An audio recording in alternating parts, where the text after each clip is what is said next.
Well, welcome again to another edition of Christian Answers. My name is Jeff Short. Today I'm going to further talk about the Christian response to the shootings in Orlando, Florida. There have been a lot of videos made and a lot of printed articles circulated about people responding to this shooting.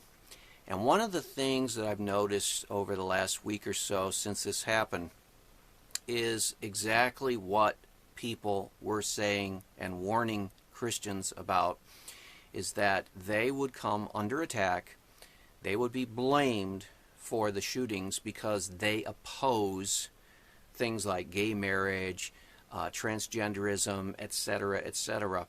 And the blame would be shifted to Christians because they don't go along with that whole LGBT agenda. And so they would be looked upon and say, your beliefs and your philosophies and your convictions have contributed to this violence. And that would be the charge that would be laid at the feet of Christians. You are poisoning the community with your, quote, hate. It's called hate if you disagree with someone's perspective. There was, a couple years ago, there still is in the Christian community a debate going on about this so-called gay marriage. And Christians have said our Bibles are very clear. It's a very clear teaching. There's no real ambiguity. There's no real debate in the Bible-believing Christian community on this issue. It's very black and white. It's very clear in the Bible. God made men and women. He made Adam and Eve in the original Garden of Eden. It's so very clear. Jesus says a man will leave his father and mother and be joined together to his wife, and the two shall become one flesh. So it's so crystal clear. There isn't any real confusion in the Bible-believing Christian community on this issue. Okay, so that's where Christians stand. That's where they have to stand. If you want to be a Christian, you have to believe in the teachings of God. If you don't want to be a Christian, then you're free to believe whatever you want to believe, but you will be held accountable for it at the judgment day. So you're not off scot-free just because you're not a Christian.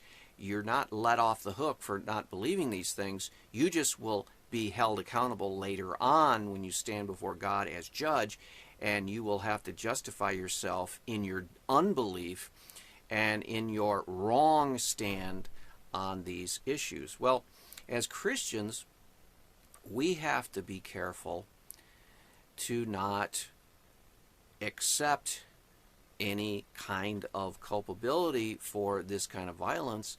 And so we need to stand up and say to people, hey, look, this is not fair to put this blame on Christianity and on Christians. This is what we believe. This is what our Bible teaches, and this is what our faith teaches. And so we are simply being faithful and consistent to what the teachings of the Bible teach us. And so we need to also remind people that the shooter was a Muslim, not a Christian. And so you can't blame the Christians for what a Muslim does. It's a different religion. It's a different perspective.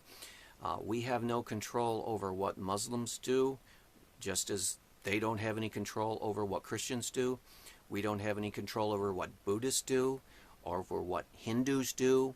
We can't point Muslims to our Bible and say, you haven't followed the Bible, the New Testament, and the teachings of Jesus consistently, because they reject most of the Old Testament and all of the New Testament and the teachings of Jesus. They reject that. The only book they look to is the Quran. And so we can't be blamed for what Muslims do and the violence they perpetrate, just as we can't be blamed for what a Buddhist might do based on their convictions, or a Hindu might do, or an atheist, or an agnostic, or anyone else. So before you blame someone, you have to make sure that they are blameworthy. And in this instance, there was nothing that a Christian did to cause that shooting in Orlando. There's nothing that Christians did or have done that caused that shooting in Orlando. Now, some people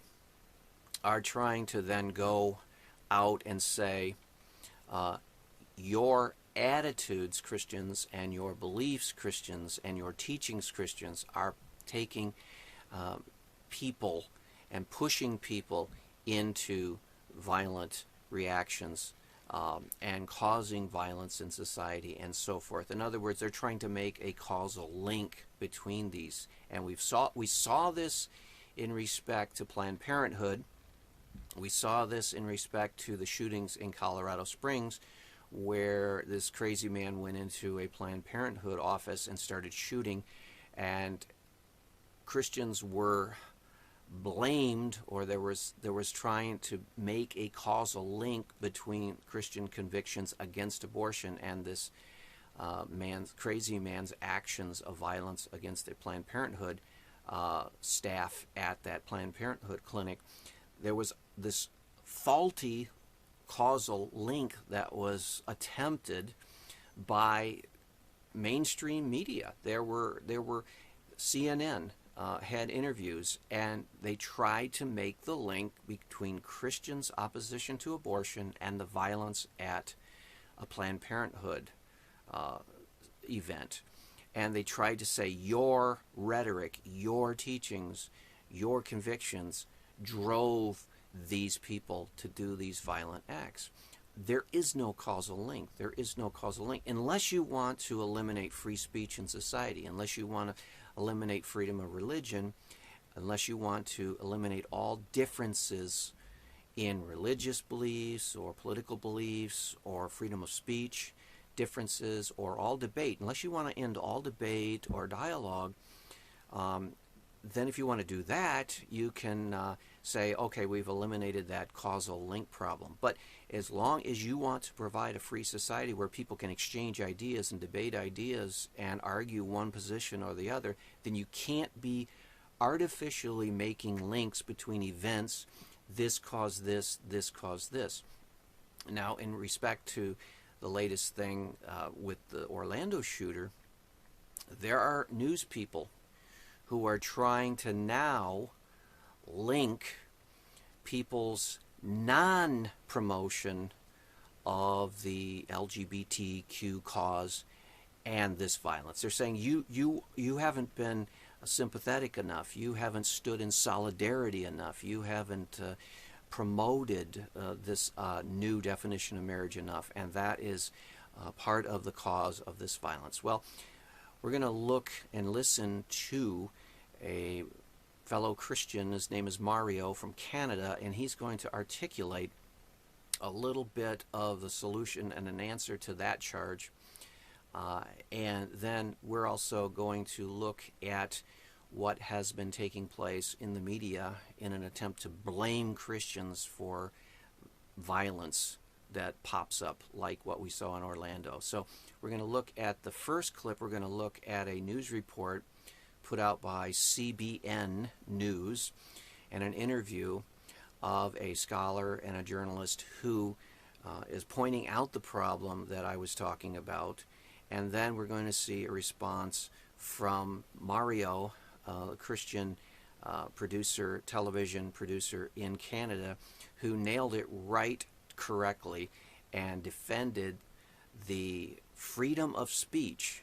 We're going back to basic rights here, going back to freedom of speech and saying, look, people, you can't take away freedom of speech. You have to allow different views to be aired, and you can't then come against people simply for holding their own convictions. Christians hold a set of convictions, and those convictions are becoming more and more marginalized. Okay, well, allow Christians to have those ideas and beliefs based on the Bible, and don't force everyone to have to conform to the modern progressive left-wing cause. And that is what we're talking about today. So we're going to watch these two clips, and then I'll come back for a short commentary. Let's watch. In the days following the Orlando terror attack, some media and leftist political groups have put the blame on Christians. David French writes in the National Review Online that the attack was a textbook example of Islamic jihadism. Yet somehow the massacre has put Christians on the defensive. David French joins us now by Skype. David, how are the media and the left trying to lay the blame for this attack at the feet of Christians?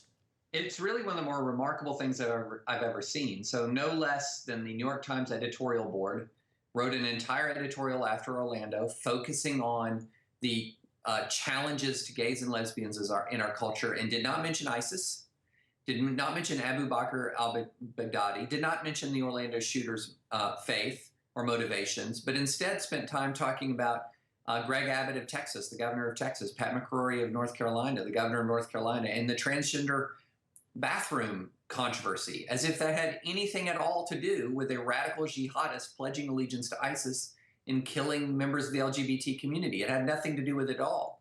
Anderson Cooper attacked Florida Attorney General Pam Bondi over her opposition to same-sex marriage. I want to ask you, I saw you the other day saying that anyone who attacks the LGBT community, our LGBT community, you said, will be gone after with the full extent of the law. Exactly right.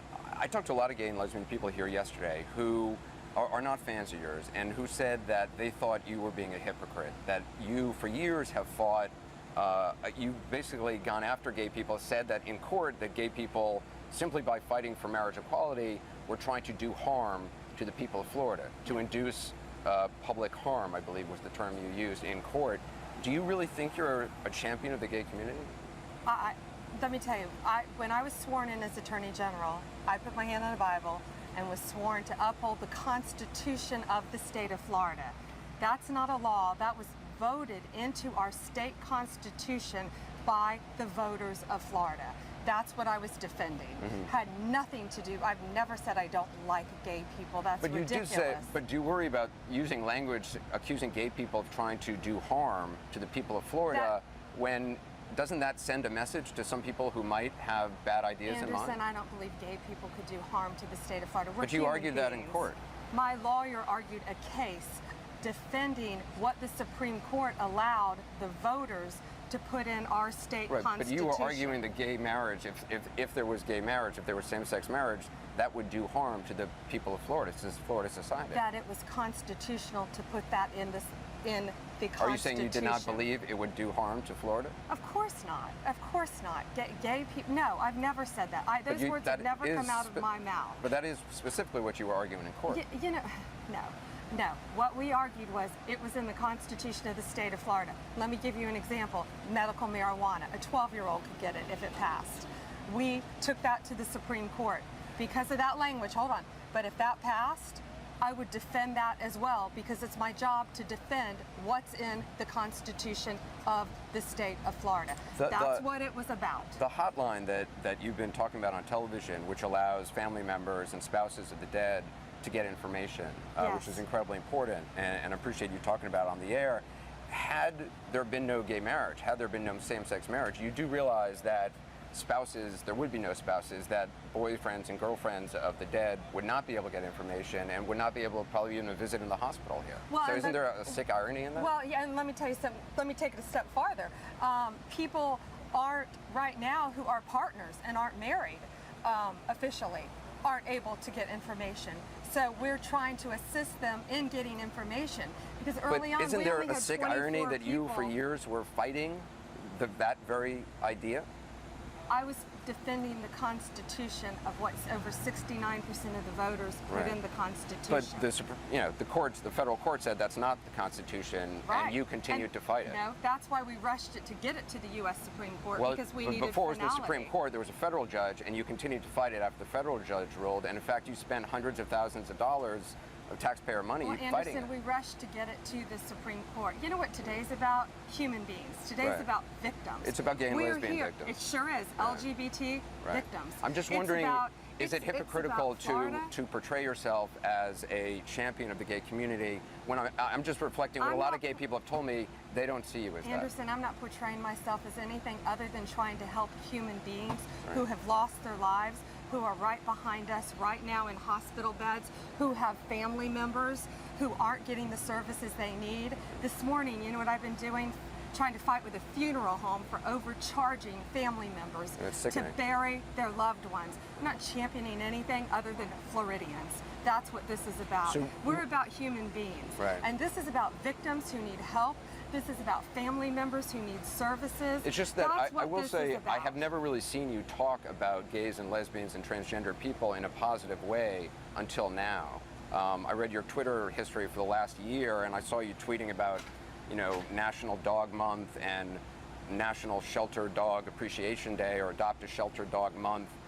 You know, it is Gay Pride Month. You've never even tweeted about Gay Pride Month. I mean, well, actually, if you look at my website now, we have hands clasped together, all different colored rainbow hands. So you just put that up now? So, yeah, I did after Right. this horrible tragedy, Right. absolutely. Well, The only thing I'm championing are human beings whose lives were lost. so that's your message to gay terror. and lesbian people here. Because again, I'm just telling you what people have been telling me to ask you. Moving forward, do you see yourself as being a vocal champion for gay and lesbian citizens in the state? They are citizens just like anyone else, of course.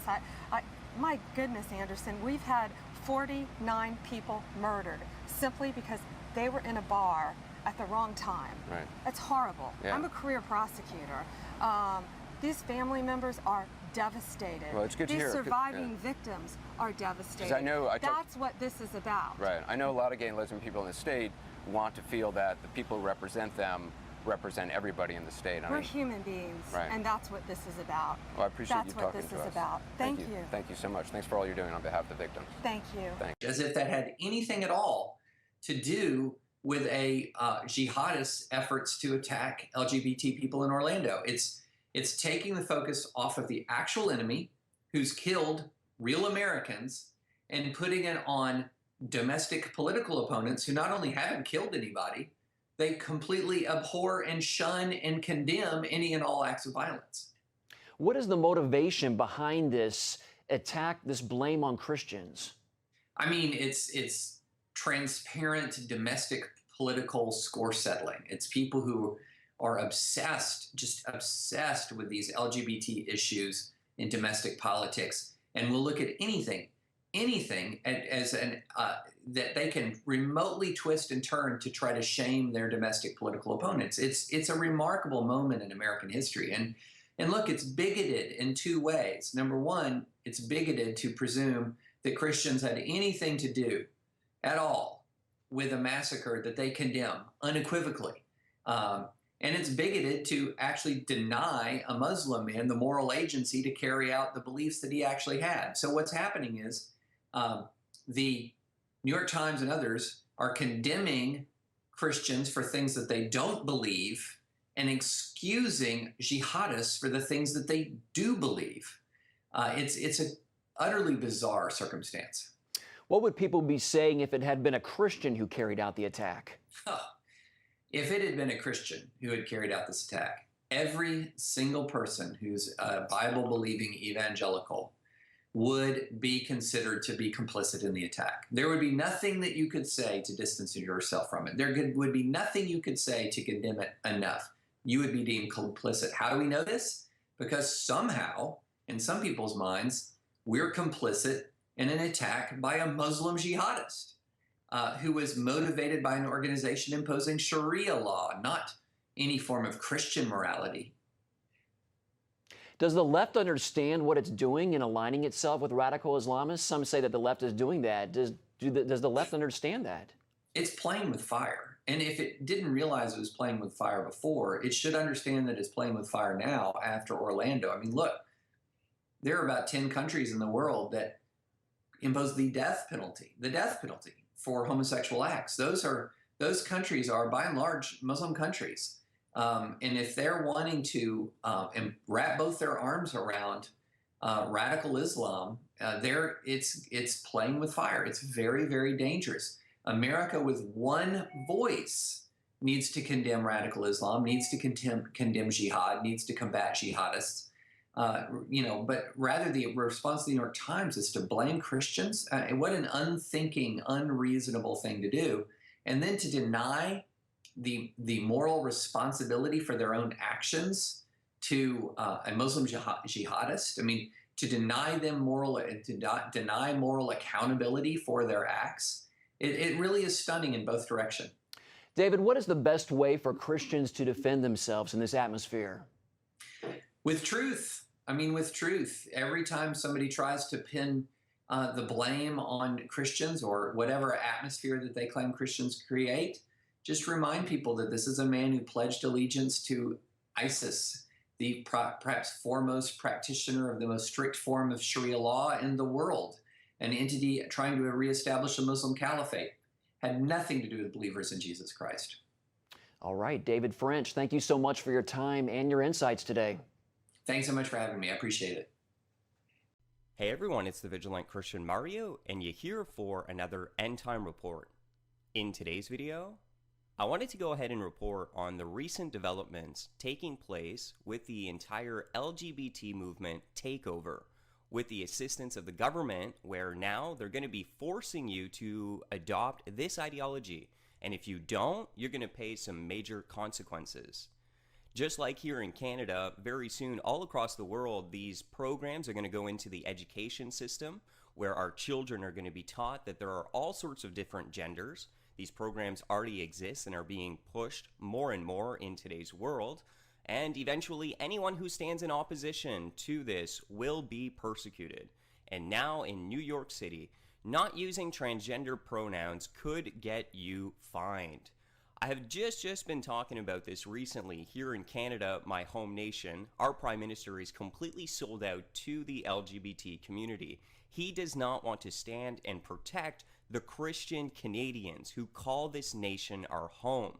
He wants to join sides with the other one and persecute the opposition. And we should be able to have different worldviews. You see, what is happening here is there's a growing community of people that are starting to adopt a different worldview. And their worldview is that there can be, according to them, more than 50 genders. And the list is going to keep on going. In my opinion, they're just going to keep on creating them. And then there are those who stand in opposition, like myself, who believe the Bible. And well, you don't even have to believe the Bible. Some people just believe out of common sense that there are two genders. You see, Christians adopt a biblical worldview, and we believe the Bible to be true. The book of Genesis, chapter 5, verse 2, tells us about the creation of man, and it says, male and female created he, and that is God, them, and blessed them. So this is literally an attack on our worldview. And what is going to happen here is religious freedom and freedom of expression will be non-existent when this agenda is fulfilled. So even if you're not a Bible-believing Christian, this should concern you, that freedom of speech is under attack. If we want to have our nations remain the way that they are, and that is free with liberty to be able to speak whatever it is that we believe, we need to fight now and see through this agenda. It's not right that they're going to be doing what they're about to be doing when it comes to just fining people. Here in Canada, it's 2-year prison sentences for anyone who does not agree. Okay, someone who would say, you know what? I can't call you a he, a Z. Look at these pronouns, okay? There's 56 different genders, so Z or her or whatever. I can't do that because you know what? I adhere to a biblical worldview, which I thought was my freedom to do. I thought I was able to believe in Genesis 5, verse 2 when it comes to the creation of man. I mean, why is it that I have to buy into your worldview? And if I don't, I don't submit to that, the government's going to come knocking on my door and find me. Because we live in a new world order where the freedoms that we once have are under attack, and now we are presented with a time in mankind to stand up and fight against this tyranny that is starting to take over all the world here in Canada, now in New York City. So I just wanted to report on this because it's really something that we need to broadcast to as many people, letting them know what is going on. It's illegal, by the way, what this agenda does, okay? Here in Canada specifically, they're saying that the bill that they're passing is to put in laws that will take away anti-transgender propaganda. Well, who's to say what is anti-transgender propaganda? Like, what, a Christian just believing in Genesis 5:2 makes me believe in anti-transgender propaganda. No, it makes me believe in pro-Bible. You can call it propaganda all you want, but still, it's my belief system. I'm allowed to have my belief system, or I thought I was. For some reason, I thought I had in Canada the freedom of religion and belief, according to Section 2 of the Canadian Charter of Rights of Rights and Freedoms. We have this, okay? So Section 2 of the Canadian Charter of Rights and Freedom is the section of the Constitution of Canada that lists the charter that calls for fundamental freedoms theoretically applying to everyone in Canada. Okay, and the fundamental freedoms are freedom of expression and freedom of religion. And if we go to freedom of religion, that is my right to publicly express, manifest belief in teaching, practice, and worship and observance, which is all I am doing. I am just manifesting my religious belief through teaching and practice in my community that I believe Genesis chapter 5 verse 2, mankind was created male or female. But this is a New World Order agenda where they're trying to take away freedom of religion, freedom of expression, and they want to bring in their tyrannical system where if you don't submit to them, there's consequences. The government's going to come and give you, and they're going to make an example out of you. But I want us all to begin to stand up against this. I mean, I can't stress that enough. We're going to have to be the voice that is going to say, no, this is not right. This goes against the Constitution in Canada, the Constitution in the United States. We have the freedom of expression. This is something, a God-given right.